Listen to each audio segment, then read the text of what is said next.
The president is working to delegitimize the very notion of climate change, Brown told Jim Naughti of the BBC in a program that aired Tuesday, while the position of California is to go against the policies of President Trump.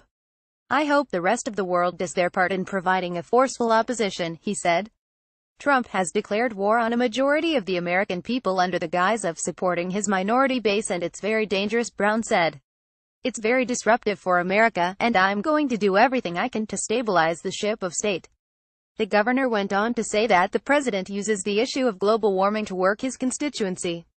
"I think he sees this as a galvanizing rhetoric for his base," he said.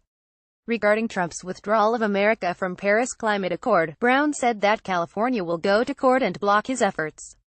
"We are building a coalition that covers about 30% of the GDP of the world and well more than 1 billion people," he said. "So, we are taking action in California. We are linking up with other similar-minded people all over the world. And we are pushing forward, even as Trump blusters, he cannot command the tides to not come in. Climate change is occurring. Global warming is occurring. California is beginning to burn up. The political will is not strong enough, but it's moving in the right direction," he said.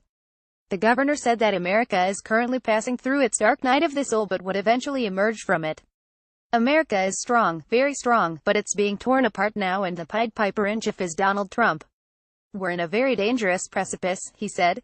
From early on in his presidency, President Trump announced his goal of American energy independence and in March issued an executive order directing the Environmental Protection Agency to suspend, revise, or rescind 4 actions related to the Clean Power Plan that would stifle the American energy industry.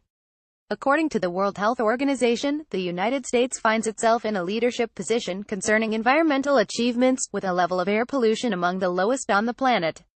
In the most recent WHO report on air pollution, the U.S. was among the countries with the cleanest air in the world, significantly cleaner than the air in Germany, Italy, Switzerland, the UK, Japan, Austria and France, not to mention major polluters such as India, China, Egypt and a number of former Soviet republics. Meanwhile, the Vatican has invited Jerry Brown to deliver a keynote address on Saturday, November 4, at an international workshop on climate change, sponsored by the Pontifical Academy of Sciences.